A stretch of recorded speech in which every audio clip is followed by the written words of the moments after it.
The first time Patricia Whitmore hit me, I thanked her. The slap came hard across my left cheek. Her wedding ring caught the corner of my mouth. I tasted blood immediately warm and metallic on my tongue. My face exploded in pain. My eyes watered. But I kept my head down and said the words, "Thank you, ma'am," because she was still holding my pay in her other hand. 320s. $60 for 7 days of hell. And my son needed medicine. She dropped the bills at my feet. I got on my knees and picked them up while blood dripped from my lip onto her white marble floor. "Clean that up," she said. I grabbed paper towels from the counter, got back down on my hands and knees and wiped up my own blood while she stood there watching. When I finished, she walked away like nothing happened. Like I was nothing. I stayed on that floor for a minute longer holding those $60 in my shaking hand. Doing the math I did every single day. 40 for rent. 20 left. Send 15 home. Keep 5 for bus fare. Maybe buy a roll if I'm lucky. My sister's voice echoed in my head from last week. Tunda needs his inhaler. He can't breathe. The pharmacy wants $200. I folded the money, tucked it in my bra, and stood up. Patricia was already in the next room talking on her phone about tennis lessons. I went back to the kitchen and started making her lunch. If this story sounds familiar, if you know someone living this reality, please subscribe to this channel right now. Comment below with your city so I can see how far these stories travel. Because they need to be heard everywhere. This is Esther's story. But it could be your neighbor's story. It could be the woman who cleans your office. Stay until the end, because what happens next will break you. And maybe, just maybe, it'll change you too. The phone rang while I was chopping vegetables. I pulled it out of my pocket, saw Ada's name, and my stomach dropped. I stepped into the small bathroom off the kitchen and locked the door. "Ada, did you send the money?" "No." "Hello." "No, how are you?" "Straight to business. I sent 15 yesterday." Silence on the other end. Then her voice came back cold and flat. 15, Esther, I told you he needs 200. I know. I'm working on it. Working on it. He can't breathe. Do you understand what I'm saying? Your son cannot breathe without that medicine. Ada, I'm doing everything I can. Are you? Because from where I'm sitting it doesn't look like enough. My hand tightened around the phone. That's not fair. Fair? Her voice rose. You want to talk about fair? You left 7 years ago. 7 years, Esther. You said 6 months. Maybe a year. And now it's been 7 years and you're sending $15 while Tunda is coughing up blood. He's coughing up blood. The line went quiet. I heard him in the background. That wet, desperate sound that meant his lungs were closing up. Ada, please. I took him to the hospital last night. They gave him oxygen and sent us home. Said he needs the inhaler or he'll die. Die, Esther. That's the word they used. My legs gave out. I sat down on the bathroom floor, my back against the door. I'll get the money. I promise. Just give me a few days. A few days? He might not have a few days. Then what do you want me to do? I snapped.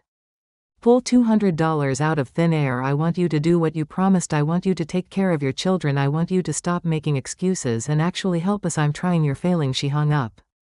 I sat there on that bathroom floor staring at my phone, listening to Patricia's voice in the other room complaining about someone's dress at the country club. My son was dying 6,000 miles away and I was on a bathroom floor in Connecticut with $60 to my name. Patricia's voice cut through the door. Are you on the phone in there? I stood up fast, flushed the toilet to make it sound like I'd been using it, washed my hands.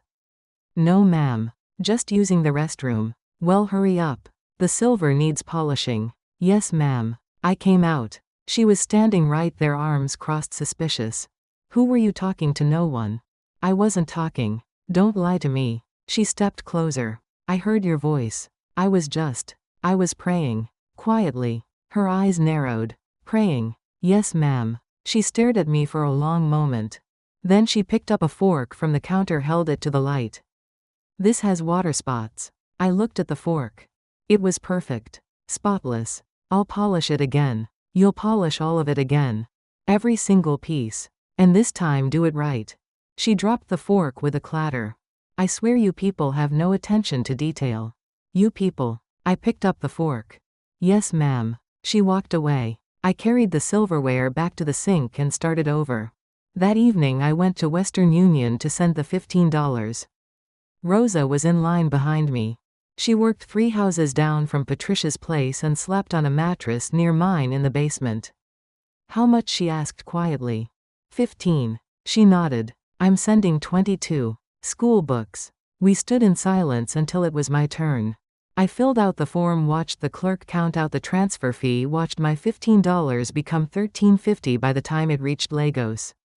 Not enough for medicine. Not enough for anything. But it was all I had. Rosa walked with me toward the subway. You look terrible, she said. Bad day. They're all bad days. We walked half a block in silence. Then she stopped, looked around, lowered her voice. I know someone who might have work for you. Extra work. My heart jumped. What kind of work? Cleaning. But different. For men who live alone. They pay more because they want company. You understand? I understood perfectly. No. I can't. I'm not saying you should. I'm just saying it exists. She pulled out a crumpled piece of paper, pressed it into my hand. 3 hours on Saturday, you make 200. Maybe 3 if he likes you. $200. That was Tunda's inhaler. That was my son breathing again. I can't, I said, but my voice was weaker. Rosa shrugged. Maria does it sometimes. She says the men mostly just want someone to talk to. Listen to them complain about their wives. Sometimes nothing even happens. And when it does happen, she met my eyes. Then you make a choice. Same choice we make every day. What are you willing to give up to survive? I looked at the paper. A phone number, nothing else. Think about it, Rosa said. Or don't. I won't judge either way. None of us will. We do what we have to do. I took the paper. Put it in my pocket. Didn't throw it away. That night in the basement I couldn't sleep. The other women snored around me. The furnace kicked on and off. I pulled out my phone, looked at the last picture Ada sent. Tunda sitting on the steps in his school uniform. Smiling even though I knew he'd been coughing all day. I touched his face on the screen. I'm sorry, I whispered. I'm so sorry, baby. The phone buzzed. Ada again. I almost didn't answer. Hello, Kioma wants to talk to you. My daughter's voice came on. 17 years old. I hadn't heard her voice in 2 months. Mama, hi baby. Mama, why did you hang up on Auntie Ada? I didn't hang up. We had a disagreement. About money. Yes. Silence. Then Tunda is really sick, Mama. I know. He was crying today. He couldn't breathe and he was crying and asking for you. My throat closed up. I'm working on getting the money. Are you eating, Mama? The question caught me off guard. What are you eating? Enough, you look so thin in the pictures. I'm fine, baby. I eat. You're lying. Kioma, it's okay. You can lie to me. But don't lie to yourself. Her voice cracked. Whatever you have to do to get that money, just do it. We need you alive more than we need you perfect. What are you saying? I'm saying I'm 17, not 7. I know how the world works. I know what happens to women like you in places like America. And I'm telling you that if you need to do something you're not proud of to keep us alive, then do it. I won't judge you. Tunda won't judge you. And God will forgive you because He knows your heart. I started crying. Couldn't help it. Baby, you shouldn't have to think about these things, but I do. Because you're not here. So I have to be the adult. And I'm telling you, save Tunda. Whatever it costs. Save him. The line went dead. She'd hung up. I sat there in the dark holding the phone and pulled out the crumpled piece of paper. The phone number stared back at me. I dialed before I could change my mind. A man answered on the 3rd ring. Yeah, Rosa gave me this number. What kind of work you looking for? She said. Cleaning.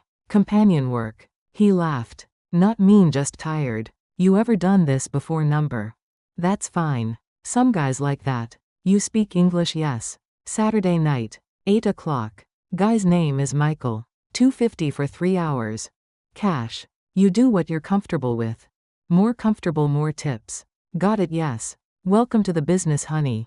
He hung up. I deleted the call, put the phone away and lay back down on my mattress. Stared at the ceiling. Counted the water stains. Tried not to think about Saturday. Wednesday morning. Patricia was in a mood. I could tell the second I heard her car door slam. She stormed into the kitchen, threw her purse on the counter. Bradley's coming for dinner tonight. Her son. 35, divorced, living in the guest house out back. I'd seen him maybe 5 times. Each time he looked at me like I was meat. Yes, ma'am. What should I prepare? I don't care. Something nice. Not the garbage you people eat. Roasted chicken with vegetables, fine. And make sure the dining room is spotless. I don't want Bradley thinking I've let standards slip. She grabbed her purse and left. I stood at the counter gripping the edge, counting to 10. The way I always did when the anger climbed my throat. Around 4 my phone buzzed. Ada. I locked myself in the bathroom again. Did you figure it out? She asked. No, hello. I'm sending 200 on Monday. Silence. Then Monday. Esther, it's Wednesday. That's 5 more days. I'm doing something this weekend. A job. It pays $250. What kind of job pays $250 for a weekend? I didn't answer. Esther. What kind of job? It doesn't matter. It does matter. What are you doing? What I have to do? Number. Her voice went hard. No, you're not doing what I think you're doing. Then what do you want from me? Ada, you tell me my son is dying. You tell me I'm failing. You tell me to fix it. So I'm fixing it. Not like this. Then how? You tell me how, because I've tried everything else. She was crying now. I could hear it. Esther, please. There has to be another way. There isn't. I looked. There's no other way. But this will kill you. I'm already dead. The words came out loud, too loud. I've been dead for 7 years. I'm just a ghost who sends money home, so if I have to let some man use my ghost body to save my son, then that's what I'll do. Silence on the line. Then Ada's voice, barely a whisper. I'm sorry. I'm so sorry I pushed you to this. It's not your fault. It is. I made you feel like you had no choice. I don't have a choice. That's the truth. I lost my choices a long time ago. Esther. Patricia's voice cut through the door. Are you on that phone again? I ended the call fast. Flushed the toilet. Came out. Patricia was right there, furious. Give me the phone. Ma'am, the phone. Now. I handed it over. She scrolled through the recent calls, saw Ada's number over and over. Nigeria. You've been calling Nigeria. On my time. I'm sorry. It was just what? Just stealing from me? No ma'am. Yes. Stealing my time. Making personal calls when you should be working. She pocketed the phone. You'll get this back when you've earned it. Now get dinner ready. Bradley will be here in 2 hours. She walked away. I stood there shaking, trying not to scream. Bradley arrived at 7:15. I heard his voice before I saw him. Loud. Entitled. The kind of voice that never had to ask for anything because it just took. He walked into the dining room while I was setting the table. His eyes went straight to my chest, then up to my face, then back down. Mom didn't tell me you were this pretty. I kept my eyes on the plates. Dinner will be ready in 10 minutes, sir. Sir. I like that. He stepped closer. What's your name? Esther. Esther.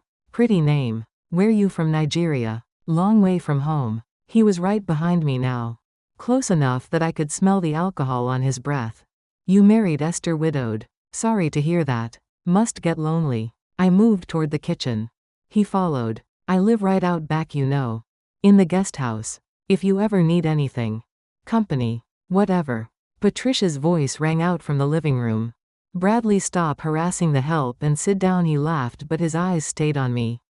We'll talk later. I escaped to the kitchen. Pulled the chicken out of the oven. My hands were shaking so hard I almost dropped it. Dinner was terrible. I served the food while they talked. Patricia complained about the country club. Bradley complained about his ex-wife. He drank 3 glasses of wine and kept looking at me every time I came near the table. Patricia pretended not to notice. When they finished eating, Bradley pushed his plate away. That was good. Tell Esther she's a good cook. She can hear you, Patricia said dryly. Can she? He looked at me. You're a good cook, Esther. Thank you, sir. And pretty. Did I mention you're pretty? Bradley, for God's sake, I'm just being friendly, Mom. I cleared the plates. Got out of that room as fast as I could. Through the doorway I heard them arguing. Something about money. Bradley needed $5,000. Patricia said no. Their voices got louder. I washed the dishes. Kept my head down. Tried not to think about Saturday. About Michael. About how I was going to survive that night and still look at myself in the mirror. 20 minutes later, Patricia came into the kitchen. She looked tired. Bradley's leaving. He's going through a difficult time with his divorce. If he seemed forward with you, just ignore it. He doesn't mean anything by it. Yes, ma'am. She paused. I'd hate to lose you over some misunderstanding. It wasn't a threat. It was a promise. There's no misunderstanding, ma'am. Good. She left. I finished cleaning, locked up the house, and made my way down to the basement. The other women were already asleep. I changed into my sleeping shirt and lay down. Rose's voice came from the darkness. You called him, didn't you? I didn't answer right away. Yes. When Saturday night. Silence. Then it gets easier. Does it number? But you get better at pretending it does. And sometimes that's enough. I closed my eyes. Saturday was 3 days away. 3 days until I found out how far I could fall before I stopped being myself completely. 3 days until I learned that there's no bottom. Just falling. Forever. Thursday morning came too fast. Esther woke at 4, like always, climbed the basement stairs, started Patricia's coffee before Patricia's alarm even went off. Her body moved on autopilot while her mind stayed stuck on Saturday. 2 days away. 48 hours. Patricia came down at 6:30, already dressed for her tennis match, already irritated about something. The bathroom upstairs smells like mildew. I cleaned it yesterday, ma'am. Well, clean it again. Better this time. Yes, ma'am. Patricia grabbed her coffee, her keys, her tennis bag. Paused at the door. Oh, and Bradley might stop by today. He left his charger here last night. If he asks for anything, just give it to him. Something in the way she said it made Esther's stomach tighten. Yes, ma'am. The door slammed. Esther stood alone in the massive kitchen, listening to the silence, knowing it wouldn't last. She was scrubbing the guest bathroom around noon when she heard the front door open. Heavy footsteps. Bradley's voice calling out, "Hello, anyone home?" Esther stayed quiet, kept scrubbing, hoped he'd find his charger and leave. The footsteps came closer. Stopped outside the bathroom door. There you are. She didn't turn around. Your charger is in the living room. On the table by the couch. I know. I got it already. Okay. He didn't leave. She felt him standing there watching her. She kept scrubbing the already clean tile. You work too hard, Esther. Just doing my job, sir. Bradley. Call me Bradley. I prefer sir. He laughed. Stepped into the bathroom. The space suddenly felt very small. My mom treats you like shit, you know that. Esther said nothing. I see how she talks to you. How she looks at you. It's not right. I'm fine. You're not fine. Nobody's fine getting treated like that. He moved closer. You deserve better. I need to finish cleaning. I'm not stopping you. But he was. He was standing right behind her now. Close enough that she could feel his presence like heat on her back. You're very pretty, Esther. Has anyone told you that lately? Please step back, sir. Bradley. Please step back, Bradley. He didn't move. His hand touched her shoulder. Light. Testing. You're tense. You're always tense. I could help you relax. She stood up fast, turned around, put the toilet brush between them like a weapon. I need to finish my work. His smile didn't reach his eyes. Of course. I'll let you get back to it. He left. She heard him walking through the house, heard the front door open and close. She sat down on the bathroom floor, still holding the toilet brush, shaking. Her phone buzzed in her pocket. She'd forgotten Patricia still had it. But this wasn't her phone. This was the new prepaid she'd bought yesterday with money she should have sent home. Ada didn't have this number yet. Only one person did. The text was from the man who'd given her Michael's appointment. Saturday 8 p.m. 2247 East 47 Th Street, Apartment 3B. Michael will buzz you in. Dress nice but casual. Be on time. Good luck. She stared at the address. Made it real. Tomorrow was Friday. The next day was Saturday. The next day was the day she stopped being one person and became someone else. Friday dragged. Patricia was home all day in a mood, finding fault with everything. The windows had streaks. The towels weren't folded right. The kitchen floor had a spot. Esther fixed everything, apologized for everything, kept her head down and her mouth shut. Around 3, Patricia called her into the living room. Sit down. Esther sat on the edge of the couch, hands in her lap. Patricia stood by the window, arms crossed, studying her. How long have you worked for me? 11 months, ma'am. 11 months. And in those 11 months, have I ever been unfair to you? The question was a trap. Esther recognized it immediately. No, ma'am. Exactly. I pay you every week. I give you a place to sleep. I feed you. Yes, ma'am. So when I ask you to do something, I expect it to be done correctly. Without attitude. Without shortcuts. Do you understand? Yes, ma'am. Because if you're unhappy here, there are 100 other women who would love your job. Women who would be grateful for the opportunity. I am grateful, ma'am. Good. Patricia turned to face her. Bradley mentioned you were rude to him yesterday. When he tried to be friendly. Esther's blood went cold. I wasn't rude, ma'am. I was just trying to work. He said you were cold. Unfriendly. That's rude in my book. I apologize if I seemed that way. Bradley is going through a very difficult time. His divorce, his finances, his whole life is falling apart. The least you could do is be kind to him when he tries to be kind to you. Yes, ma'am. Patricia walked closer. Stood right in front of her. Are we going to have a problem, Esther? No, ma'am. Because I'd hate to call immigration over a problem. There it was. The threat she'd been waiting for. There's no problem, ma'am. Good. You can go. Esther stood up, walked back to the kitchen and held onto the counter so hard her knuckles turned white. She wanted to scream. She wanted to break every dish in that perfect kitchen. She wanted to run. But she had $60 to her name and a son who needed $200 and nowhere to run to. That wasn't worse than here. Her new phone buzzed. A text from Rosa. You okay? Number. Want to talk after work? Yes. That night Esther met Rosa at the 24-hour diner 3 blocks from the subway. They sat in a back booth, both ordered coffee they couldn't afford, and Rosa waited for Esther to speak first. Tomorrow's the day, Esther finally said. Rosa nodded. You scared? Terrified. That's normal. How'd I do this, Rosa? How'd I walk into a stranger's apartment and let him? She couldn't finish the sentence. Rosa reached across the table, squeezed her hand. You leave your body. That's what Maria told me.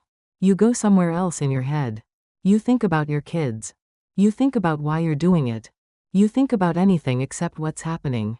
And that works sometimes. What about the rest of the time? Rosa looked away. The rest of the time you just survive it. They sat in silence for a while. Then Rosa said, you don't have to do this. Yes, I do. There are other ways. Name one. Name one other way I can get $200 by Monday. Rosa couldn't. They both knew it. I'm sorry, Rosa whispered. Don't be sorry. You're trying to help. This is helping. This is destroying you. I'm already destroyed. This is just making money off the pieces. Esther got back to the basement after midnight. Lay on her mattress. Stared at the ceiling. Counted water stains until she fell asleep. Saturday arrived like an execution date. Esther went through her work in a daze. Patricia was out all day. Bradley didn't come by. The house was quiet and Esther was alone with her thoughts, and that was worse than anything. At 6 she finished her work. Went down to the basement.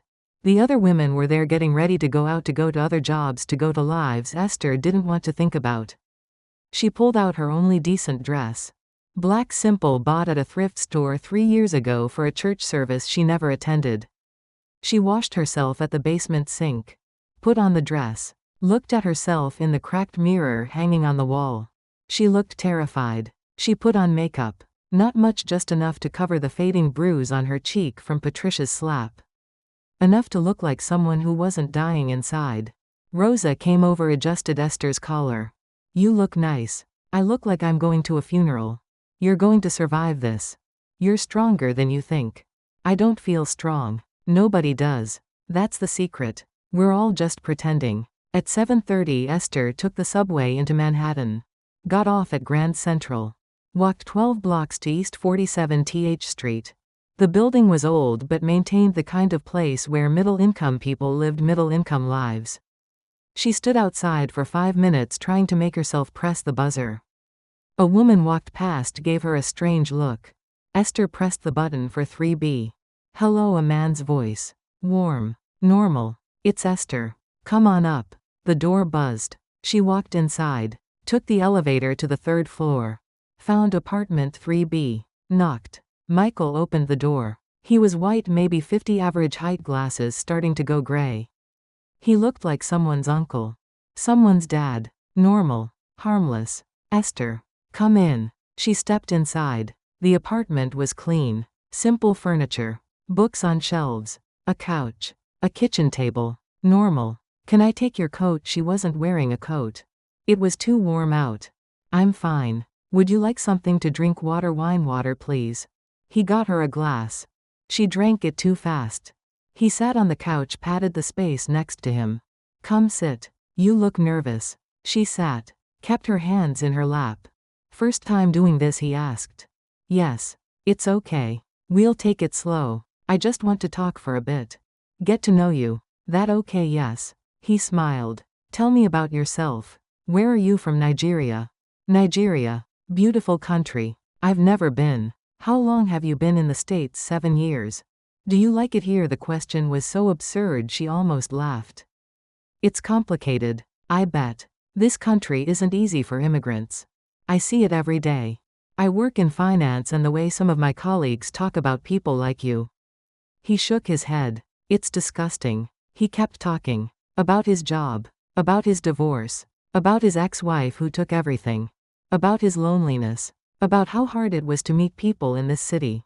About how everyone was so busy, so disconnected. Esther stopped listening to the words. Just nodded at the right times. Made sounds of agreement. Watched the clock on the wall. 8:45. 9. 9:15. He poured himself wine. Offered her some. She declined. He moved closer. Put his hand on her knee. You're very beautiful, Esther. She said nothing. His hand moved higher. Is this okay? Number. Nothing about this was okay. But she needed $250, so she nodded. What happened next? She left her body for. Rosa was right. She went somewhere else. Counted ceiling tiles. 64. Thought about Tunda. About his laugh. About the way he used to run to her when she came home from work. About Emmanuel. About the life she used to have. About being someone who mattered. When it was over, Michael went to the bathroom.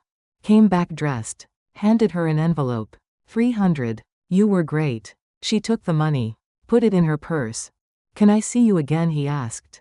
I don't know. Think about it. You have my number. She left. Walked down 3 flights of stairs instead of taking the elevator. Walked 12 blocks back to the subway. Got on the train. Sat in the corner. Stared at nothing. At midnight she was back in the basement. The other women were asleep. She went to the bathroom, locked the door, threw up everything in her stomach. Washed her face. Looked at herself in the mirror. The woman looking back wasn't Esther anymore. Esther died somewhere between East 47th Street and the subway. This was someone else. Someone who did what needed to be done. Someone who survived. She went to bed. Didn't sleep. Just lay there until 4 a.m. when her alarm went off and it was time to start another day of being Patricia's ghost. Sunday morning, Patricia was in the kitchen when Esther came upstairs. You look terrible. I'm fine, ma'am. Are you sick? Just tired. Well, wake up. I'm having people over for brunch. I need everything perfect. Esther cooked, served, cleaned, moved through Patricia's house like a shadow. At noon she went to Western Union and sent $250 to Lagos. Kept $50 for herself. Rent, food, bus fare. Her phone buzzed. Ada, I got the money. Thank you. How's Tunda? Better already. The medicine came this morning. He's breathing easier. Good. Silence. Then Ada said, Esther, what did you do? What I had to do. Please tell me you didn't. I got you the money. That's all that matters. It's not all that matters. You matter. What you have to do to yourself matters. I'm fine. You're lying. Then I'm lying. But Tunda has his medicine and that's the only truth that counts. She hung up. Went back to work. Monday, Tuesday, Wednesday passed in a blur.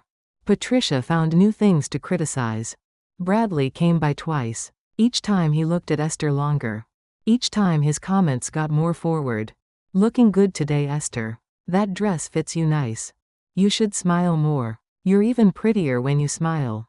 Patricia heard all of it. Said nothing. Thursday afternoon, Patricia called Esther into her office. I need to talk to you about Bradley. Esther's stomach dropped. Yes, ma'am. He asked about you. Wanted to know if you were available. Available for what? Patricia gave her a look. Don't play stupid. You know what? I'm not interested. That's not what I asked. I asked if you were available. As in, do you have a boyfriend, a husband, anyone who would be a problem? I'm widowed. So you're available. No. I'm not interested. Patricia's face hardened. I see. And is there a reason you're turning down my son? I work for you, ma'am. It would be inappropriate. Bradley thinks you're attractive. He's lonely. You're lonely. I don't see the problem. With respect, ma'am, I do. Patricia stood up, walked around her desk, got very close. Let me be clear about something, Esther. Bradley is my son. If he wants something, I help him get it. And right now he wants you to be a little friendlier.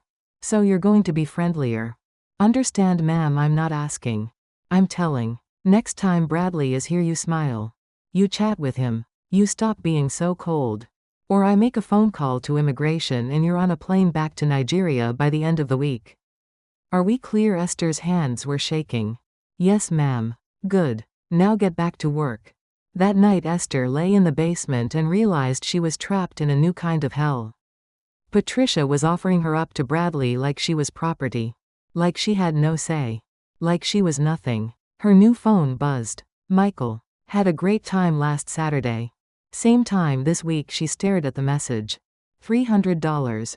All she had to do was 3 hours with a stranger who paid her. Better than Bradley, who would take what he wanted and pay nothing. She texted back. Yes. Another text came through. A different number. The man who'd set up the first appointment. Michael said you were great. Got 3 other guys asking for you. You interested in more work, more work. More money. More pieces of herself sold off until nothing was left. She thought about Tunda. About Kioma needing university money. About Blessing growing up without her mother. She typed yes. Within an hour she had 4 appointments scheduled. Saturday, Monday, Wednesday, Friday. 4 different men. 4 different apartments. $1,100 total. She was officially in the business now. Rosa found her in the basement bathroom throwing up again. How many? Rosa asked. 4 this week. That's too many. You'll break. I'm already broken. I'm just making money off the pieces. Esther, my daughter needs university. My son needs medicine. My youngest needs clothes. I need to eat. I need rent. I need to survive. So I'll see 4 men. Or 5. Or 10. I'll do whatever it takes. Rosa pulled her into a hug. Esther didn't cry. She was past crying. Past feeling. Past everything except the math that never added up until now. Friday came. Patricia was in rare form, screaming about something the gardener did wrong. Esther stayed out of her way. Made lunch. Cleaned up. Started dinner. Bradley showed up at 6. Patricia called Esther into the dining room. Bradley's joining us for dinner. Set another place. Yes, ma'am. She set the table. Served the food. Bradley watched her the whole time. When she put his plate down, his hand brushed her hip. On purpose. Patricia saw it. Smiled. Bradley was just telling me about his new business idea. Weren't you, honey? Yeah. Tech startup. Could be big. Esther didn't care. She just wanted to get through dinner and get to her room and get through another day. Bradley kept talking. Kept looking at her. Kept finding excuses to make her come closer. This steak is great, Esther. Could you get me more wine, Esther? You should join us, Esther. Sit down and eat with us. Patricia laughed. Don't be ridiculous, Bradley. She's the help. Mom's right. You're the help. But very pretty help. He grabbed her wrist when she came to refill his glass.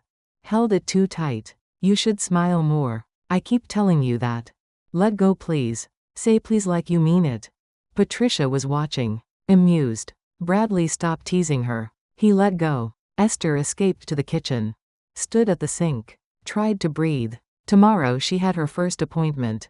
Michael at 8. Then nothing Sunday. Then Monday another man. Wednesday another. Friday another. 4 strangers. $1,100. 1 more week of surviving. 1 more week of being nothing. The rest of Friday night dragged. Esther finished cleaning the kitchen while Bradley's laughter echoed from the dining room. When she finally went down to the basement, it was past 11. She set her alarm for 4 a.m. 6 hours until she had to be Patricia's ghost again. 14 hours until she had to be Michael's purchased companion. She didn't sleep. Saturday morning Patricia was already awake when Esther came upstairs. I'm going to the club. I'll be back around 6. Make sure the house is spotless. Yes, ma'am. Patricia grabbed her purse then turned back.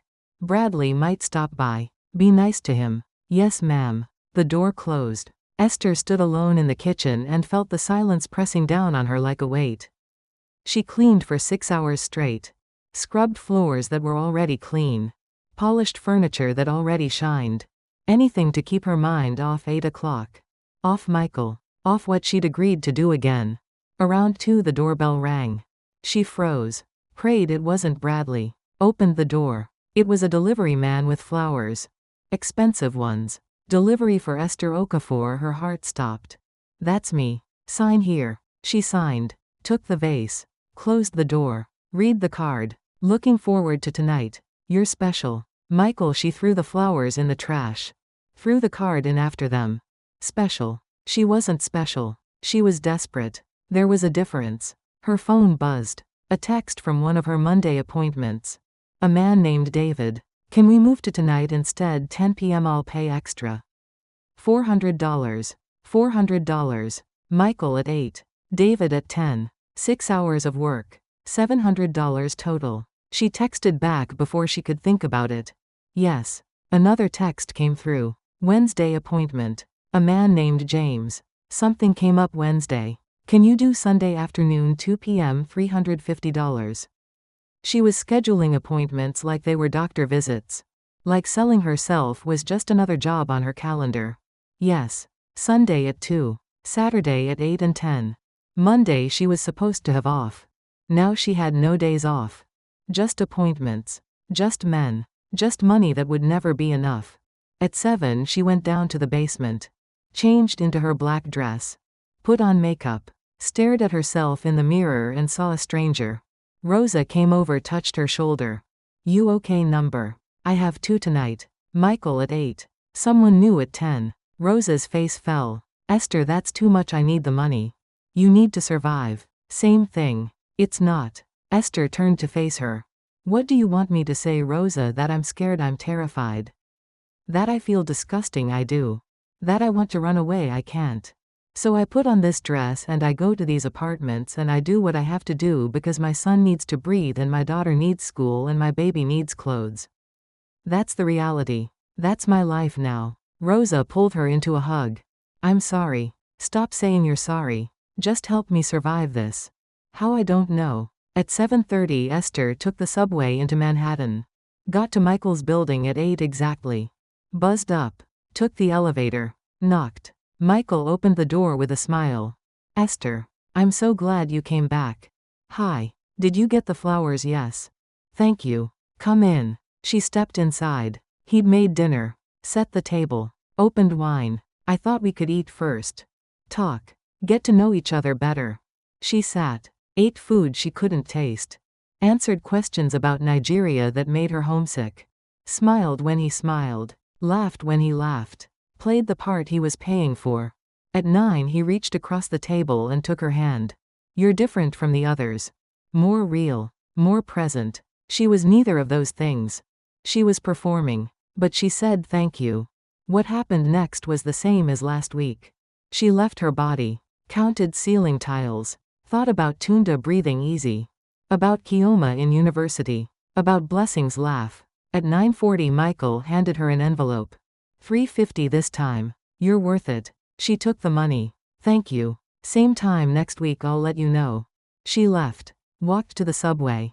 Got off at Lexington. Found the address for David's apartment. A high-rise in Midtown.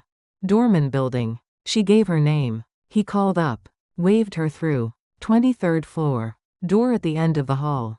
She knocked. David was younger than Michael. Maybe 40. Attractive in a corporate way. Sharp suit even at 10 p.m. Esther, yes. Come in. Want a drink? Water is fine.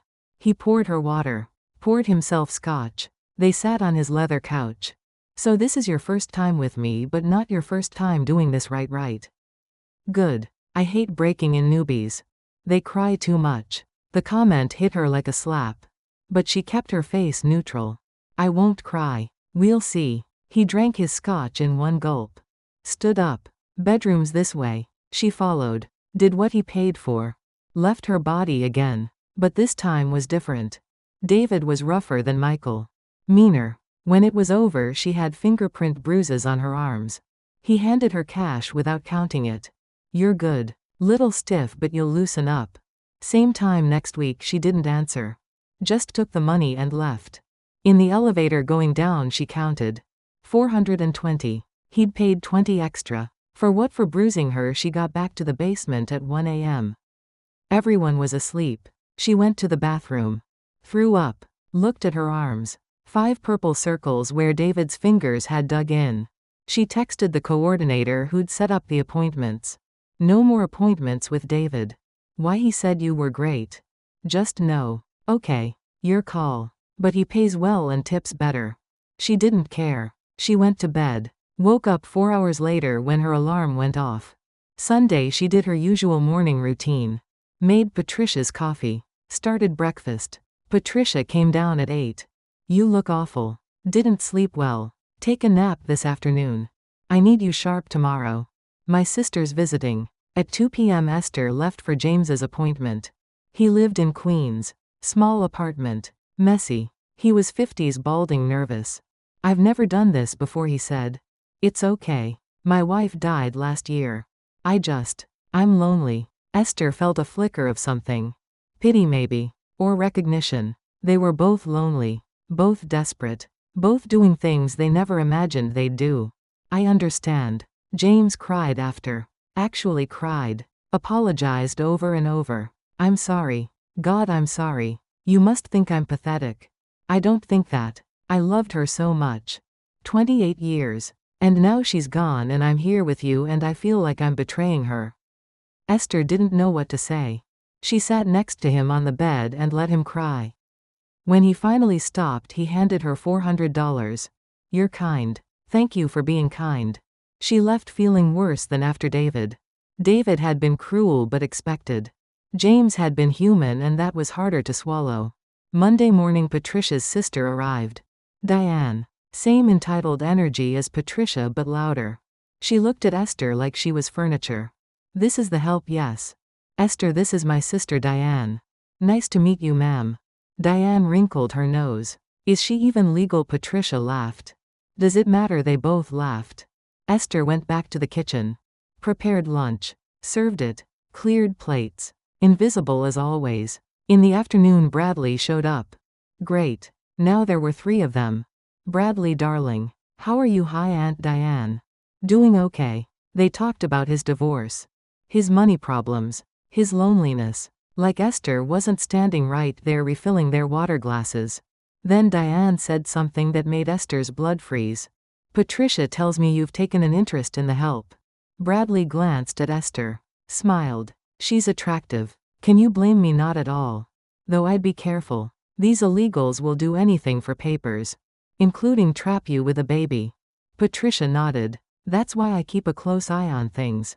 Smart. Though honestly, Patricia, if he wants to have a little fun with her, why not? It's not like she has any options. They were talking about her like she was a dog. A thing to be used. Bradley's smile widened. That's true. She doesn't have options, does she? Patricia sipped her wine. No, she doesn't. Esther finished refilling the glasses and walked back to the kitchen on shaking legs. They were planning something. Setting something up. She could feel it. Her phone buzzed. Text from the coordinator. Got a request for Tuesday night. Guy named Robert. Real estate developer. Pays $500 for 4 hours. Interested? $500. But 4 hours. And Tuesday was tomorrow. She'd already done Saturday twice, Sunday once. If she did Tuesday, that was 4 appointments in 4 days. She thought about Kioma's university tuition. Sent the text. Yes. Another text came. From Michael. I can't stop thinking about you. Can I see you Wednesday instead of next Saturday? I'll pay double. Double meant $700. Wednesday was 3 days away. That would be 5 appointments in 5 days. Her hands were shaking. But she typed yes. Great. Same time Wednesday, yes. She was drowning. Appointments stacking up. Money coming in but never enough. Her body breaking down. Her mind fracturing. Her soul disappearing 1 appointment at a time. Tuesday morning Patricia cornered her in the laundry room. Bradley wants to take you to dinner. What dinner? Tonight. He'll pick you up at 7. I can't. I have. She stopped. She couldn't say she had an appointment with a man named Robert who was paying $500 to use her body. You have what plans? Patricia's eyes went cold. Cancel them. Mrs. Whitmore, that wasn't a request. Bradley wants to take you to dinner. You're going. End of discussion. I really can't. Patricia stepped closer, voice dropping to a whisper. You think you have a choice here? You think you get to tell my son no? Let me be very clear, Esther. Bradley wants you. I'm allowing it. You will go to dinner with him. You will be pleasant. You will give him what he wants. Or I make one phone call and immigration comes for you. Understand? Esther's stomach turned to ice. Yes, ma'am. Good. Now finish the laundry. Esther went back to folding towels while her mind raced. She had Robert at 8. Bradley wanted her at 7. She couldn't do both. But she couldn't say no to either without consequences. She texted Robert's number. Can we move to 10 p.m. instead? Sure. But I'm only paying $400 if we're cutting the time shorter. $400 instead of $500. Still worth it. Okay. Then she texted Rosa. Emergency. Need to talk. They met in the basement bathroom at lunch. Bradley wants to take me to dinner tonight, Esther said. So Patricia basically ordered me to sleep with him. Rosa's eyes widened. What she said? I have to give him what he wants or she'll call immigration. That's rape, Esther. She's forcing you. I know what it is. But what choice do I have? Don't go. Then what? Get deported, never see my kids again, so you'll just let Bradley? I'm already letting strangers use me for money. What's one more? The words hung in the air between them. Esther realized what she'd just said. What she'd become. Someone who saw no difference between prostitution and rape because both took from her the same thing. Her humanity. Rosa grabbed her shoulders. Listen to me. Bradley is different. The others, they pay. They leave. You never see them again. Bradley is here. He's Patricia's son. If you sleep with him once, he'll expect it again. And again. And he won't pay. He'll just take. Until there's nothing left of you. There's already nothing left. That's not true. Yes, it is. I'm not Esther anymore. I'm just a body that works and fucks and sends money home. That's all I am. Rosa slapped her hard across the face. Esther stared at her in shock. You are not just a body, Rosa said quietly. You are a mother. You are a survivor. You are a woman who is doing impossible things in an impossible situation. But if you let Bradley in, if you let Patricia break you this way, you won't survive it. The others you can leave behind. Bradley, you can't. He'll destroy you. Esther touched her stinging cheek. Then what do I do tonight? You go to dinner. You tell him you're not feeling well. You leave early. Then you go to your appointment with Robert.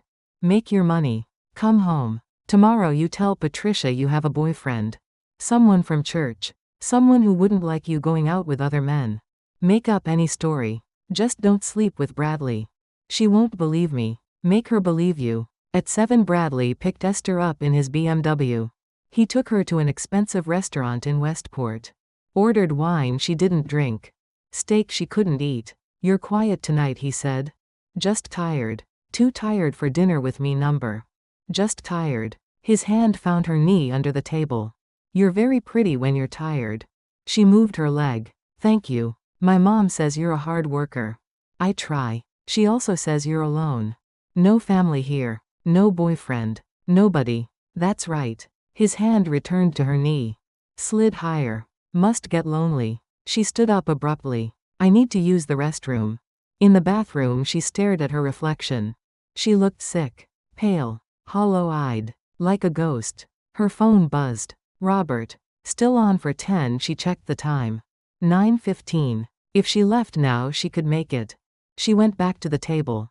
I'm not feeling well. I think I need to go home. Bradley's face hardened. We just got here. I know. I'm sorry. I think I'm getting the flu or something. Convenient. It's not convenient. I really don't feel good. He threw his napkin down. Fine. Let's go. The drive back was silent. When they pulled up to Patricia's house, Bradley didn't let her out. My mom's really pushing for this, you know. I know. And what my mom wants she gets. I understand. Do you? Because I'm trying to be nice here. I'm trying to take you on dates. Treat you right. But I could just take what I want. You know that, right? Fear shot through her. Bradley, you're here illegally. You have no rights. No protection. No one who would believe you if you said anything happened. So maybe you should think about that before you turn me down again." He leaned over, kissed her, hard, cruel. His hand grabbed her breast and squeezed. She shoved him away, harder than she meant to. Her hand hit his face. He recoiled, touched his lip. It was bleeding slightly. "You bitch. I'm sorry. You surprised me. Get out. Get out of my car." She got out. He drove off, fast tires squealing. Esther stood in the driveway shaking. She'd just hit Patricia's son. That was it. She was done. Patricia would call immigration tomorrow. Game over. Unless she ran. She checked her phone. 9:40. She could still make Robert's appointment. Make $400. Then figure out what to do next. She took a taxi to Robert's address. A penthouse in Manhattan. Doorman waved her up after calling. Elevator to the top floor.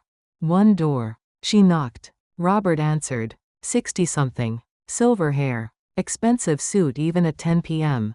"You're late." "I'm sorry. I don't care. Time is money. My time your money. You're late, I pay less." "How much less?" 300. 300 instead of 400. She'd made 400 from Michael, 320 from David before she banned him, 400 from James, was supposed to make 500 from Robert, but now only 300. She was losing money. Going backward. Fine. Robert didn't offer her water.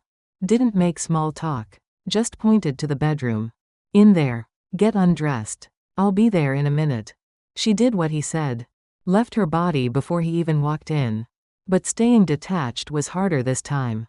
Robert was cold. Clinical. Like she was an object he'd ordered online.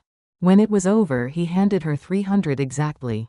No tip. No kindness. "You're serviceable. I'll call again if I need you." She got dressed. Left. Took the subway back to Queens. Got to the basement at midnight. Rosa was awake. Sitting on her mattress. Waiting. "How'd it go?" "I hit Bradley." "What?" "He kissed me. Grabbed me. I pushed him away. My hand hit his face. Drew blood. Oh God. Patricia's going to kill me tomorrow." "Maybe not. Maybe he won't tell her. He'll tell her. And then I'm done." They sat in silence. Then Esther said, "I made $1,000 this week. From appointments." "Yes. 5 appointments. 770 after tonight." "How much did you send home?" 600. "Kept 170 for rent and food." "You're killing yourself for money you just send away." "They're my children. And you're their mother. Dead mothers can't send money." Esther lay back on her mattress. Stared at the ceiling. Thought about Bradley's threat. About Patricia's ultimatum. About 5 appointments in 6 days. About how far she'd fallen and how much farther she had to go. Wednesday morning came. She went upstairs at 4 a.m. like always. Started coffee like always. Patricia came down at 6:30. "Bradley called me last night." Here it was. The end. "Yes ma'am, he said you pushed him. Hit him in the face. He grabbed me. I was just defending myself." "Defending yourself?" Patricia's voice was ice. "From my son. He was kissing me against my will, against your will. You went to dinner with him. Because you made me." The words came out too loud. Too honest. Patricia went very still. "What did you say?" Esther knew she'd crossed a line. But she couldn't stop. Something inside her had broken. Maybe it was hitting Bradley. Maybe it was 5 appointments in 6 days. Maybe it was 7 years of swallowing her voice. But whatever it was, it shattered. "You made me go. You threatened me. You said I had to give Bradley what he wanted or you'd call immigration. That's not a choice. That's coercion." Patricia smiled. Actually smiled. "And who's going to believe you, an illegal immigrant accusing me? Good luck with that. I have nothing left to lose. You have your children to lose. I make one call, you're deported. Your kids never see you again. So maybe you should think very carefully about what you say next." Esther thought about Tunda. About Kioma. About Blessing. About the $1,000 she'd earned by selling pieces of herself. About Rosa's words. Dead mothers can't send money. And she realized she was already dead. She'd died somewhere between Saturday and Wednesday. Between Michael and Robert. Between survival and surrender. All that was left was this ghost standing in Patricia's kitchen at 6:30 in the morning, finally understanding that there was no amount of money worth what she'd become. "Call immigration," Esther said quietly. Patricia blinked. What call them? Go ahead. Because I'm done. I'm done being your slave. I'm done letting you treat me like property. I'm done letting Bradley think he can take what he wants. I'm done with all of it. You're quitting, I'm leaving. Right now. She turned and walked toward the basement stairs. Patricia's voice followed her. You walk out that door, you'll never work in this country again, I'll make sure of it. Esther kept walking. Went down to the basement. Threw her few belongings into a plastic bag. Her dress. Her phone. The money she had left. $170. Rosa was awake. What's happening? I'm leaving. Where will you go? I don't know. Esther, I have to go. If I stay, I'll die. Maybe not my body, but whatever's left of my soul. She hugged Rosa. Climbed the basement stairs for the last time. Walked through Patricia's kitchen where Patricia stood with her phone in her hand, really calling immigration probably. Esther walked out the front door into the cold November morning with everything she owned in a plastic bag and nowhere to go and no plan except one simple truth: she would rather be homeless and free than housed and broken. The door slammed behind her. She kept walking. Didn't look back. Because there was nothing behind her worth seeing anymore. She walked 6 blocks before her legs gave out. Sat down on a bus stop bench with her plastic bag in her lap and $170 to her name and no plan beyond breathing. The morning was cold. She had no jacket. She hadn't thought to grab one because you don't think about jackets when you're running from your own destruction. Her phone buzzed. Rosa. Where are you? Bus stop. Corner of Maple and 3rd. Stay there. 20 minutes later Rosa appeared. Out of breath. Carrying 2 coffees and a jacket. Here. You'll freeze. Esther put on the jacket. Took the coffee. Her hands were shaking so hard she almost dropped it. Patricia called the police, Rosa said. What? She's claiming you stole from her. Cash from her purse. Her watch. Some jewelry. I didn't take anything. I know. But she's telling them you did. She gave them your description. Said you're undocumented. They're looking for you. Esther's coffee slipped from her hands. Splashed on the sidewalk. They'll deport me. Not if you disappear. Come on. We need to move. Rosa grabbed her hand. They walked fast through side streets. Rosa kept checking over her shoulder. Where are we going? Somewhere safe. I know someone. They took the subway into Brooklyn. Got off in a neighborhood Esther didn't recognize. Walked 3 more blocks. Rosa stopped at a brownstone with a small sign: New Beginnings Women's Center. This is Grace's place. She helps women like us. Women like us, women who ran out of options. Rosa knocked. The door opened. A black woman in her 60s stood there. Gray hair. Kind eyes. Strong presence. Rosa. It's early. Grace, this is Esther. She needs help. Now. Grace looked at Esther. Really looked. Saw everything without asking. Come inside. The house was warm. Smelled like coffee and bread. Grace led them to a kitchen where 3 other women sat eating breakfast. They looked up. Saw Esther's face. Saw the story written there. Went back to eating. They'd all been where she was. Grace poured Esther coffee. Put bread and butter in front of her. Eat first. Talk after. Esther couldn't eat. The police are looking for me. My employer said I stole from her. Did you number? Grace nodded. Rosa, go to work. You'll be late. I'll handle this. Rosa hugged Esther. You did the right thing. Remember that. After Rosa left, Grace sat across from Esther. Tell me everything. So Esther did. 7 years compressed into 30 minutes. The visa that expired. The jobs that got worse. Patricia. The beatings. The $60. Bradley. The appointments. Michael. David. James. Robert. 5 men in 6 days. Walking out with nothing. Patricia's threat. The police. Everything. When she finished, Grace was quiet for a long moment. You've been trafficked, she finally said. What Patricia did? Making you work those hours for that money. Threatening deportation to keep you there. Forcing you toward her son. That's human trafficking. And the appointments, the men, that's survival sex work. You're a victim of multiple crimes.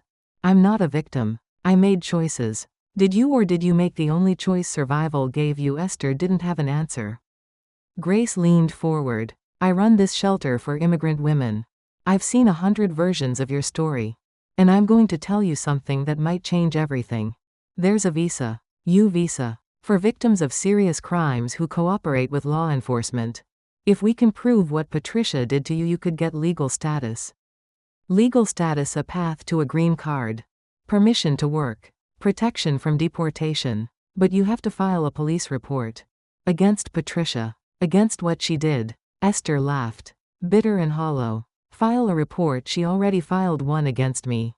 They think I'm a thief. Then we tell the truth first. We beat her to it. Nobody will believe me. I'm illegal. She's rich. White. Connected. Maybe. But maybe not. You have evidence. What evidence? Text messages. Bank records showing she paid you slave wages. Any recordings? Anything. Esther thought about her phone. The texts from Patricia. From Bradley. From the appointment coordinator. From the men who paid her. I have texts. From Patricia telling me to be nice to Bradley. From Bradley being inappropriate. From my sister about my son needing medicine. From the men. The men who paid you? Yes. Grace's eyes lit up. That's evidence. Evidence you were forced into impossible choices. Evidence of your desperation. Evidence of the system that broke you. Or evidence I'm a prostitute.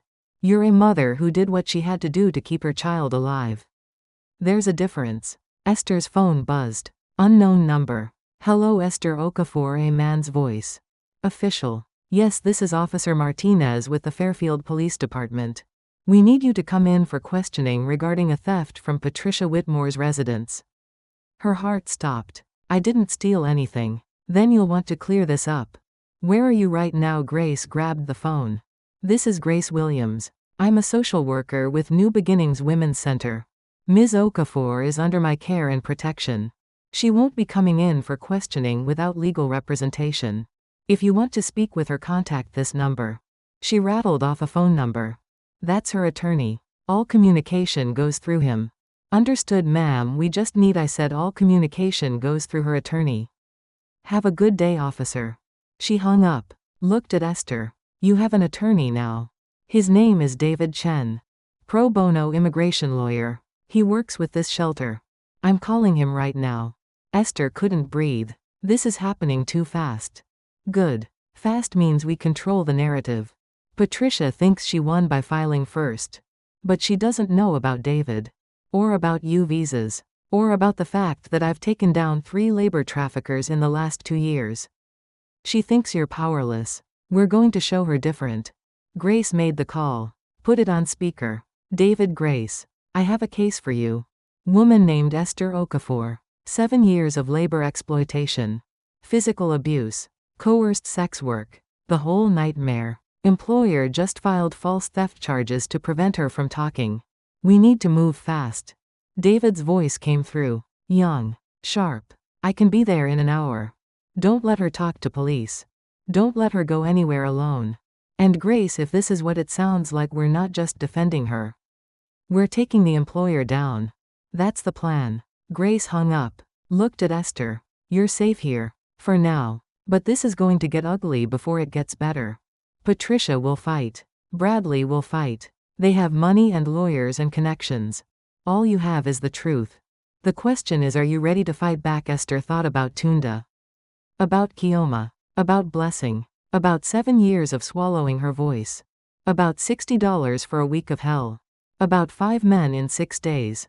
About Bradley's threat. About Patricia's smile when she called her the help.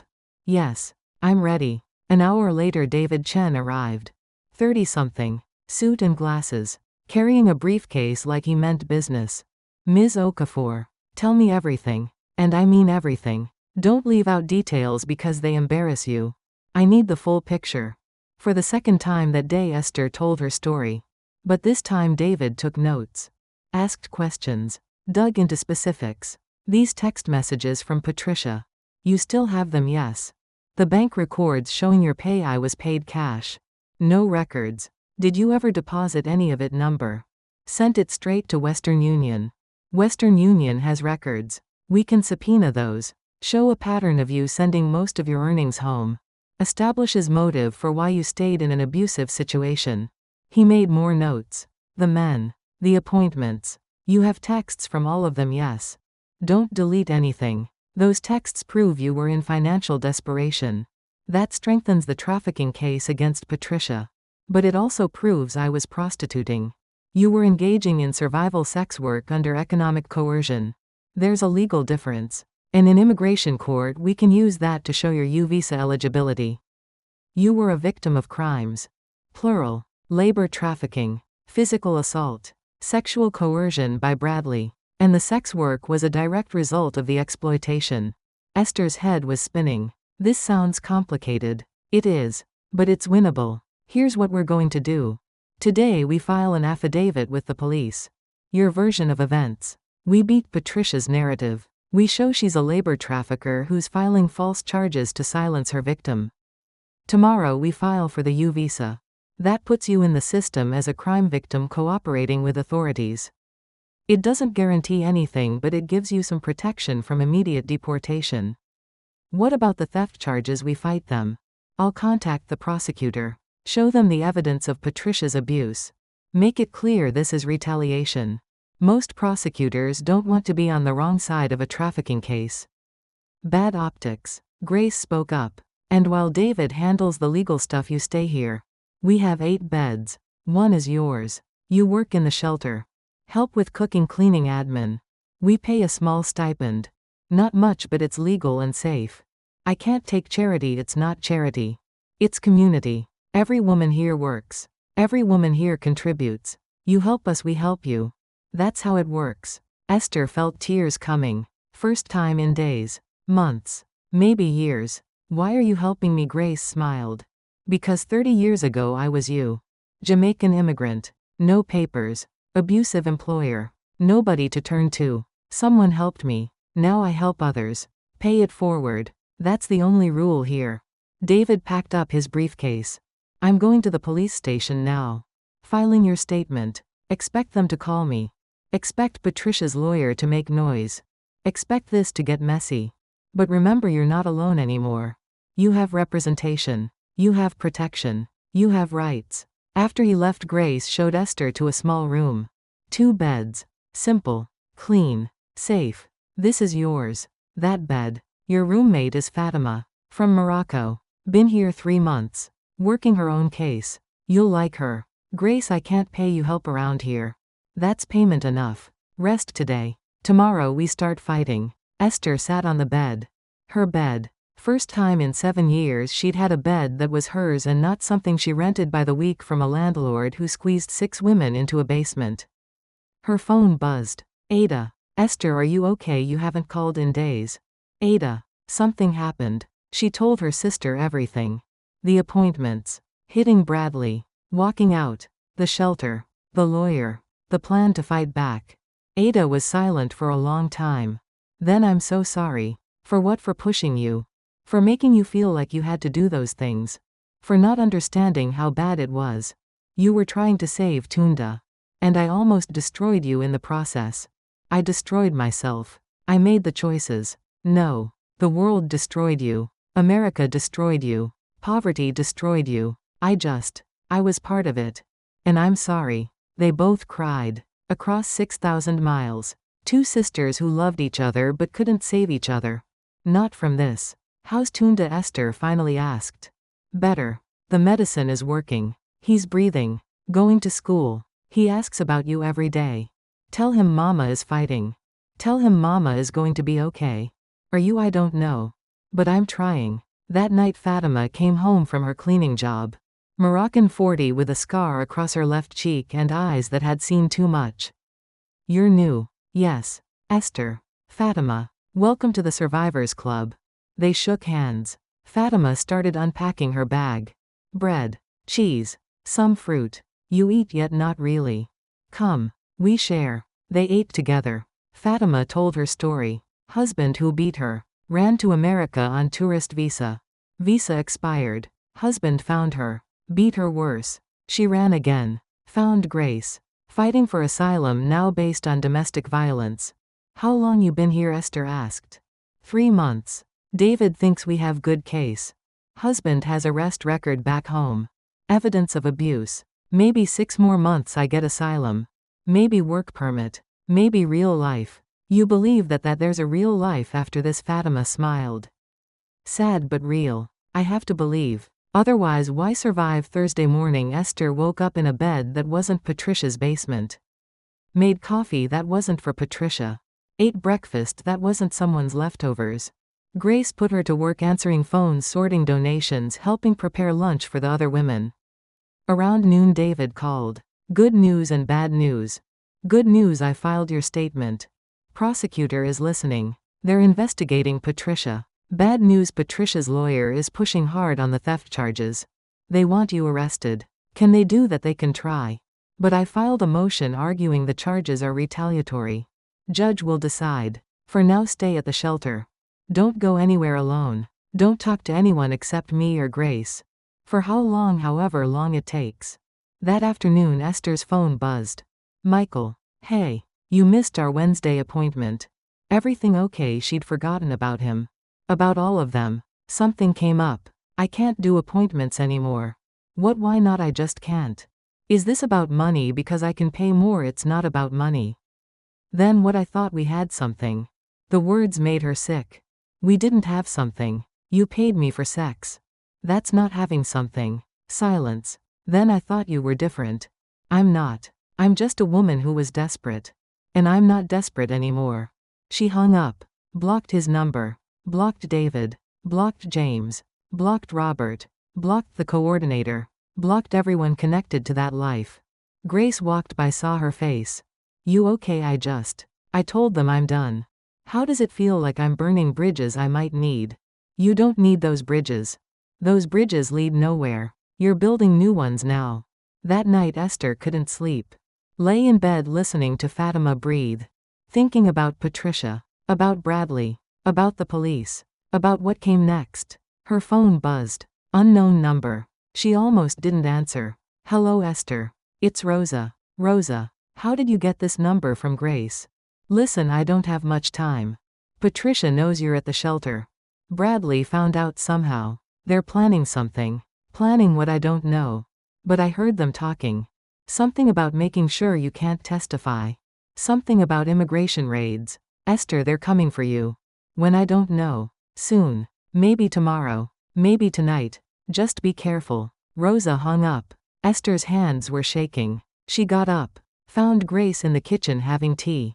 They know I'm here. Patricia and Bradley. They're planning something. Grace didn't look surprised. I figured they'd find out eventually. This is a known shelter. We're on every list. But here's the thing, this shelter is protected. We have lawyers. We have advocates. We have connections to media. If they try anything, we make noise. Loud noise. The kind rich white women don't like. What if they call immigration? What if they raid this place? Then we deal with it. You're filing for a U visa. You're cooperating with police. You're a victim of crimes. Immigration knows this. They're not going to deport you in the middle of an active investigation. Probably. Probably nothing's certain. But you have more protection now than you did yesterday. And way more than you had at Patricia's. Friday, David called with news. Judge threw out the theft charges. Said there's no evidence and strong indication of retaliation. Patricia's lawyer is furious. But that's not all. The prosecutor wants to meet with you. They're considering charges against Patricia. What kind of charges? Labor trafficking. Wage theft. Assault. Possibly more depending on what Bradley did or tried to do. They'd actually charge her. They're considering it. You'd have to testify. Tell your story in detail.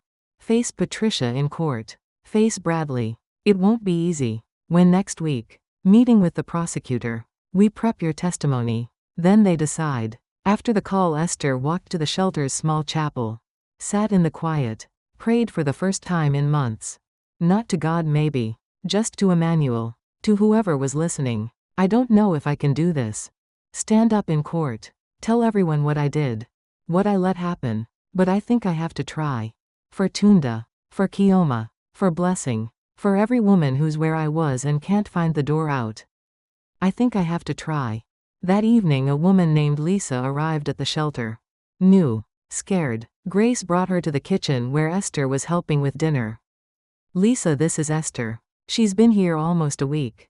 Esther, Lisa just left her employer. Similar situation to yours. Lisa was young. Maybe 25. Filipino. Crying. I don't know what to do. I have nowhere to go. No money. No papers. Nothing. Esther recognized herself in this girl. From 6 days ago. From 7 years ago. She pulled out a chair. Sit down. Eat first. Talk after. That's the rule here. Lisa sat. Ate. Cried. Told her story. Esther listened. Held her hand. Said the words Grace had said to her. You're safe here. For now. And that's enough. Today safe is enough. Later Grace pulled Esther aside. You were good with her. I remember being her. That's why you were good. You know what she needs. What she's feeling. You've been there. I'm still there. I'm just a few steps ahead. Those few steps matter. They're the difference between drowning and swimming. And eventually swimming becomes surviving. And surviving becomes living. You'll see. When I don't know. But it happens. I promise. Saturday, 1 week after Esther walked out of Patricia's house, David called with the big news. Prosecutors filing charges. Labor trafficking. Wage theft. Assault. Multiple counts. Patricia's going to be arrested. Esther couldn't speak. Did you hear me? We won. You won. When? Probably Monday. They're moving fast. This is a big case for them. Rich woman trafficking immigrant worker. Media will love it. Patricia's nightmare is just beginning. After the call, Esther sat on her bed and cried. Not sad tears. Something else. Relief maybe. Or exhaustion. Or the beginning of something that felt like hope. Fatima came in, saw her crying. Good news or bad? Good. I think. Patricia's being charged. Fatima hugged her. See Survivors Club. We fight back. Sometimes we win. That night the shelter had a gathering. All 8 women. Grace. Some volunteers. They shared food. Stories. Laughter. Someone told a joke. Someone else sang. Esther sat and watched and felt something she hadn't felt in 7 years. She felt human again. Not fully. Not completely. But enough to remember what it was like. Sunday morning Esther called her children. All 3 on video chat. First time in months. They looked older. Tunda was taller. Kioma had cut her hair. Blessing had glasses now. Mama Blessing shouted. Where are you? Why haven't you called? I've been going through some things, baby. But I'm okay now. I'm safe. Kioma studied her face through the screen. You look different. Different how? Lighter. Like something heavy fell off. She was right. Something had fallen off. The weight of Patricia's house. Of Bradley's threats. Of pretending to be nothing. Of surviving by disappearing. I'm fighting now, Esther told her children. Fighting to stay in America legally. Fighting to bring you here someday. Fighting to be the mother you deserve. It's going to take time. But I'm fighting. Tunda smiled. His breathing was clear. Fight hard, Mama. We're waiting. After the call, Esther helped Grace with lunch. They worked in comfortable silence. Then Grace said, You're going to be okay. How do you know? Because you're still here. After everything that tried to break you, you're still here. That's how I know. Monday morning the news broke. Patricia Whitmore arrested on multiple charges. Story in the local paper. Story on local news. Woman who ran immigrant advocacy groups quoted saying this was just one case but represented thousands of others. David's name mentioned as attorney for the victim. Esther's phone wouldn't stop buzzing. Messages from women she used to work with. From Rosa. From people she didn't know offering support. And one message from an unknown number. You destroyed my life. I hope you're happy. Patricia. Esther stared at the text for a long moment. Then typed back, You destroyed your own life. I just stopped letting you destroy mine. She blocked the number. Put her phone down. Went to help Lisa, who was having a hard morning. Because that's what you did in the Survivors Club. You survived. And then you helped the next person survive. And slowly, step by step, you stopped being a victim and started being a witness. A fighter. A woman who knew what she was worth and wouldn't settle for less ever again. Even if it took everything she had. Even if the road was long. Even if she didn't know where it led. She was finally walking towards something instead of running from everything. And for the first time in 7 years that felt like enough. The week after Patricia's arrest moved like a slow-motion car crash. Esther watched from the shelter as the story exploded. News vans outside Patricia's house. Reporters calling David's office. Bradley arrested on separate charges of attempted sexual assault after 2 other former employees came forward with similar stories. The whole thing was unraveling.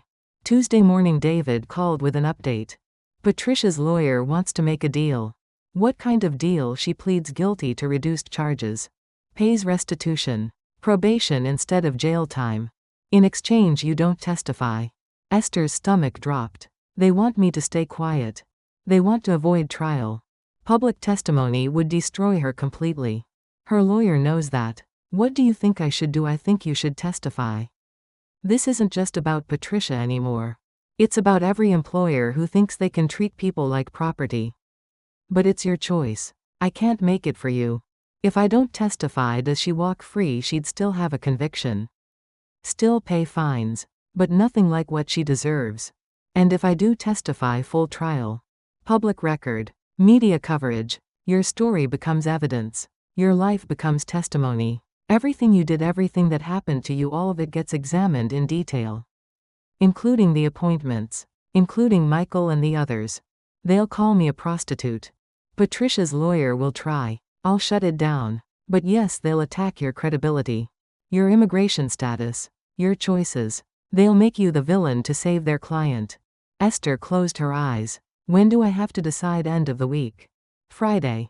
Prosecutor needs an answer. She spent 3 days thinking. Talking to Grace. To Fatima. To the other women at the shelter. Everyone had opinions. Most said don't testify. Protect yourself. You've been through enough. But Wednesday night Lisa came to Esther's room. Sat on her bed. Can I ask you something? Of course. If you don't testify, what happens to women like me, women still working for people like Patricia? Do they just keep suffering because it's safer for you to stay quiet? The question hit like a punch. That's not fair, Esther said. I know. But it's true. You have a choice. Most of us don't. You can speak up. Most of us can't. So I'm asking, what are you going to do? Esther looked at this 25-year-old girl who'd been beaten by her employer for asking for her wages. Who'd been threatened with deportation for complaining about the 15-hour days. Who was exactly where Esther had been 2 weeks ago. I'm going to testify. Even though it'll be hard, especially because it'll be hard. Thursday morning Esther called David. I'll testify. Full trial. Whatever it takes. She heard him smile through the phone. Good. We start prep tomorrow. Be ready. This is going to be intense. Friday through the following week was brutal. David drilled her on every detail. Every slap. Every insult. Every threat. The $60. The basement. Bradley's advances. Patricia's ultimatum. The appointments. Michael. David the rough one. James who cried. Robert who was cold. All of it. Why did you go to the first appointment? David asked for the 10th time. Because my son needed medicine. Why didn't you borrow money from friends? I didn't have friends. Just other women as desperate as me. Why didn't you ask Patricia for an advance? I did. She slapped me. Why didn't you leave Patricia's employment sooner? Because I had no papers. No options. Nowhere to go. That wasn't worse. Over and over. Question after question. Preparing her for the prosecutor. For Patricia's defense attorney. For the judge. The hardest part was calling Ada. I'm testifying. In court. Against Patricia. Silence. Then what will you tell them? Everything. Everything. The beatings. The wages. Bradley. The men. The appointments I took. Esther. The children will hear about it eventually. Better they hear the truth from me first. They're so young. Kioma is 17. She already knows. She told me to do whatever I had to do. Now I'm telling her what I did. And why. Another long silence. I don't know if I can explain this to Tunda. To Blessing. Tell them their mother survived. Tell them she fought back. Tell them she refused to stay silent even when silence was safer. That's the truth that matters. The trial date was set. 3 weeks away. Patricia remained free on bail. Bradley too. Esther stayed at the shelter. Worked. Helped with other women. Prepared. 2 weeks before trial something happened that changed everything. Esther was in the shelter kitchen making lunch when Grace rushed in. Turn on the TV. Channel 7. Now. Esther turned it on. A news anchor was speaking. Breaking news in the Patricia Whitmore case. 3 more women have come forward with allegations of labor trafficking and abuse. All three are former employees of Mrs. Whitmore spanning the last 12 years. Our reporter spoke with one of them. The screen cut to an interview. A Guatemalan woman face blurred voice disguised. She treated us like animals. Paid us nothing. Threatened us constantly. I worked for her for 3 years and made maybe $5,000 total. She said if I complained she'd have me deported and my children taken away. So I stayed quiet. Until I saw Esther's story. And I realized I didn't have to be quiet anymore. The anchor came back. Prosecutor's office confirms they are investigating these new allegations. This could mean additional charges for Mrs. Whitmore. More on this story as it develops. Esther's phone rang. David, did you see the news? Yes. You started something. Other women are finding their voices because you found yours. I didn't mean to. Yes, you did. This is what speaking up does. It creates permission for others to speak. You're not alone anymore, Esther. You're part of a movement. I'm not a movement. I'm just trying to survive. That's what every movement starts as. One person trying to survive. Then another. Then another. Until suddenly it's not just survival. It's change. The weekend before trial, Esther's phone buzzed. Rosa. Can we meet? I need to talk to you. They met at a coffee shop in Brooklyn. Rosa looked terrible. Exhausted. Scared. What's wrong? Patricia knows I helped you. That I'm the one who told you about Grace's shelter. She told Maria, who told everyone in the basement. Now they're all scared. Scared to talk to me. Scared to help me if I need it. I'm sorry. Don't be sorry. I'm glad I helped you. But Patricia's threatening me now. She called my phone. Left a message saying if I testify or say anything she'll make sure I never work in this country again.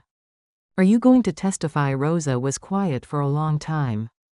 I want to. But I have a daughter back in Mexico. If I can't work, I can't send money. If I can't send money, she doesn't eat. So I don't know what to do. Esther reached across the table and took her hand. Do what you need to survive. That's what I did. That's what we all do. No one can judge you for that.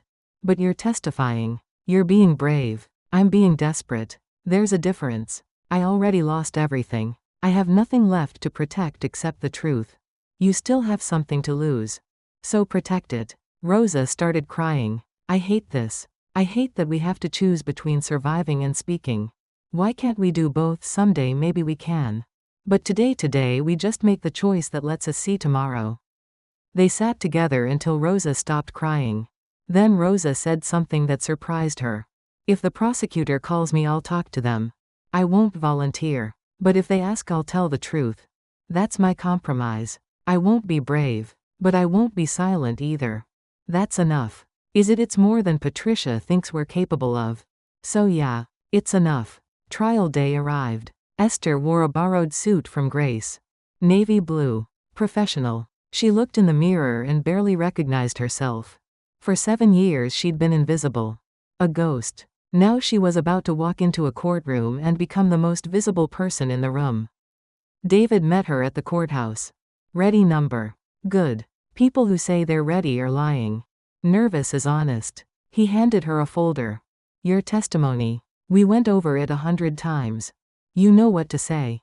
Just tell the truth. Let me handle the lawyer. You handle the story. The courtroom was smaller than she expected. Patricia sat at the defense table with 2 lawyers. She wore a cream-colored suit. Pearls. Hair perfect. She looked like someone's grandmother. Not like someone who'd slapped Esther for having water spots on silverware. Their eyes met. Patricia's face showed nothing. No remorse. No anger. Nothing. Like Esther was still just the help. Still nothing. The prosecutor stood up. Woman in her 40s. Sharp suit. Sharper eyes. Your Honor, the state calls Esther Okafor. Esther walked to the witness stand. Swore to tell the truth. Sat down. Looked at the jury. 12 people who would decide if her suffering mattered.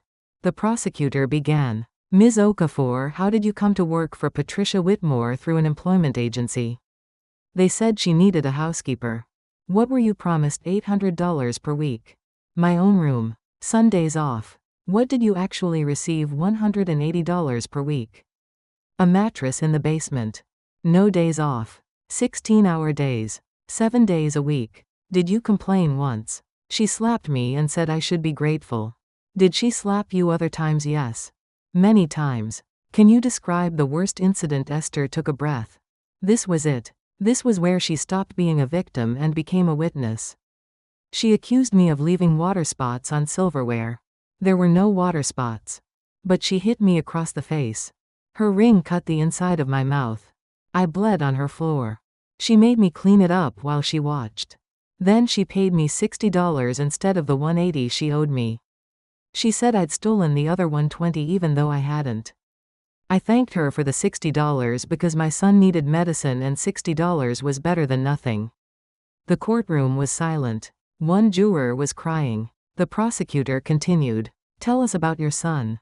Tunda. He's 14. He has asthma. He needs medicine to breathe.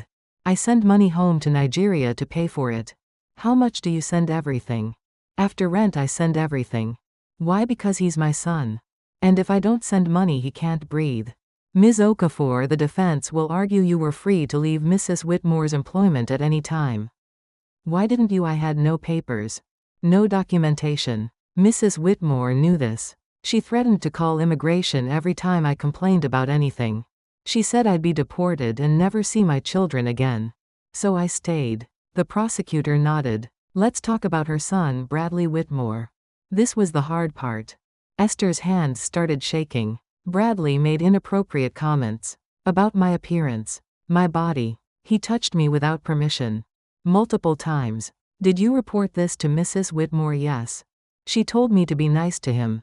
She said if I wasn't nice she'd fire me and call immigration. Did she ever explicitly tell you to sleep with her son? Esther looked at Patricia. At her blank face. At her expensive lawyers. At her perfect hair. Not explicitly. But she made it clear that's what she wanted. She said Bradley was going through a hard time. That I should be kind to him. That she'd hate to lose me over a misunderstanding. The message was clear. Give him what he wants or lose everything. What happened when you refused? He tried to force himself on me in her house. I pushed him away. Hit him accidentally. He got a small cut. Mrs. Whitmore said I'd attacked her son. She locked me in the basement for 2 days. No food. Just water. When she let me out she told me this was my warning. What did you do? I left. That night. Walked out with everything I owned in a plastic bag. I had nowhere to go. But I couldn't stay. The prosecutor sat down. Patricia's lawyer stood up. Older man. Expensive suit. Practiced smile. Ms. Okafor, isn't it true you worked for my client of your own free will? I worked because I had no choice. But you could have left at any time. And gone where? To another employer who might be worse, to the streets, to deportation. You could have gone to the police. And tell them what? That I was working illegally. That would end in my deportation too. You claim my client paid you unfairly. But you never complained to labor authorities. Because I'm undocumented. Labor authorities would report me to immigration. How convenient. You can make any claim without documentation to back it up. David jumped up. Objection. Argumentative. Sustained. The lawyer changed tactics. Ms. Okafor, let's talk about your other employment during this time. Esther's stomach dropped. Here it came. You engaged in sex work, didn't you? The courtroom murmured. Esther felt her face burn. I did what I had to do to keep my son alive. You prostituted yourself for money. I survived. You made $1,000 in 1 week seeing multiple men. Is that correct? Yes. That's more than you made in 5 weeks working for my client. Yes. So you weren't desperate. You were supplementing your income. David stood. Objection. She was supplementing her income because my client was paying her slave wages. Sustained. Counselor, rephrase. The lawyer smiled. Ms. Okafor, you admit you made significant money from prostitution. Could that money have changed your need to work for Mrs. Whitmore at all? Esther looked at the jury. I made that money because Mrs. Whitmore wouldn't pay me enough to feed my children. I made that money because my 14-year-old son was coughing up blood and needed medicine that cost $200. I made that money because I had no other options. But I wouldn't have had to make that money if Mrs. Whitmore had paid me fairly. If she'd treated me like a human being instead of property. So yes, I prostituted myself. And I'm not proud of it. But I survived. And my son is breathing. And that's what matters. The lawyer tried a few more attacks. But Esther didn't break. She answered every question with the truth. Simple, direct, unashamed. When she finally stepped down, she was shaking. But she'd done it. She'd told her story. And the jury had listened. The trial lasted another week. Rosa testified. Confirmed everything. The other 3 women testified. Told similar stories. The prosecutor showed bank records proving Patricia paid them almost nothing. Showed text messages where Patricia threatened deportation. Showed everything. Patricia never testified. Her lawyers advised against it. They rested without calling her. Closing arguments happened on a Friday. Jury deliberated through the weekend. Monday morning verdict came in. Guilty. All counts. Labor trafficking. Wage theft. Multiple counts of assault. Everything. David called Esther at the shelter. We won. She couldn't speak. Just cried into the phone. Sentencing is next month. But Esther, you did it. You stood up and you won. That afternoon immigration called. Her U visa was approved. She had legal status. She could work legally. She could stay. She called Ada. Told her everything. Come home, Ada said. Come see your children. I can't yet. I need to work. Save money. Get established. But soon. Maybe Christmas. I'll come home for Christmas. They miss you so much. I miss them too. But Ada, I'm not the same person who left. I'm different now. Stronger. But also more broken. I don't know if that makes sense. It makes perfect sense. You survived. That changes you. Patricia was sentenced to 3 years in prison. Bradley got 18 months for attempted sexual assault. Both were ordered to pay restitution to all their victims. Tens of thousands of dollars. Esther got $12,000. Money Patricia had stolen from her over 11 months. She sent $10,000 to Nigeria. Kept $2,000 for herself. 6 months after the trial, Grace offered her a job at the shelter. Paid position. Helping other women who were where she'd been. You know their stories, Grace said. You know their fear. You know what they need to hear. You're the perfect person for this. Esther accepted. Started working with women who were just arriving. Just escaping. Just beginning to understand they might survive this. She told them what Grace had told her. What Rosa had told her. What she'd learned in the hardest way possible. You're not alone. You're not nothing. You're not defeated. You're a survivor. And surviving is the first step to living. A year after the trial, Esther had saved enough for a plane ticket. She flew home to Nigeria. Saw her children for the first time in 8 years. Tunda was tall. Breathing easy. Kioma was in university. Top of her class. Blessing was 11. Wore glasses. Wanted to be a lawyer. They spent 2 weeks together. Talking. Crying. Healing. Esther told them everything. The good. The bad. The ugly. All of it. I'm not a perfect mother, she said. I made mistakes. I did things I'm not proud of. But I survived. And I fought back. And now I'm helping other women survive too. Kioma hugged her. You're my hero, Mama. I'm not a hero. Yes, you are. Heroes aren't people who never fall. They're people who get back up. On the flight back to America, Esther looked out the window at the clouds and thought about everything that had happened. 7 years of hell. 1 week that changed everything. A year of rebuilding. She thought about Patricia in prison. About Bradley in prison. About the other women who'd found their voices because she found hers first. She thought about Michael and David and James and Robert. About the men who'd paid her. Used her. Unknowingly saved her by giving her the money that let her escape. She thought about Grace and Rosa and Fatima and Lisa. About the community of survivors who held each other up when the world pushed them down. And she thought about herself. About Esther, who arrived in America with dreams. Esther who became a ghost. Esther who sold herself to survive. Esther who fought back. Esther who won. She wasn't the same person who left Nigeria 8 years ago. That woman was dead. In her place was someone harder. Someone wiser. Someone who understood that survival wasn't just about making it through the day. It was about deciding what kind of person you'd be when the day was done. She'd let herself be beaten so her family could eat. But she'd also stood up so other women wouldn't have to be beaten at all. Both truths existed. Both were real. Both were her. And somehow, impossibly, miraculously, brutally, she'd survived it all and come out the other side still fighting, still breathing, still hoping that tomorrow might be better than today. That was enough. That had to be enough. That was everything. Because Esther Okafor wasn't just surviving anymore. She was living. And teaching others how to live too. And there was no victory more complete than that. No ending more honest. No truth more powerful than a woman who'd been broken refusing to stay broken, who'd been silenced refusing to stay silent, who'd been beaten refusing to stay down. That was her story. That was her truth. And no one could ever take it away from her again.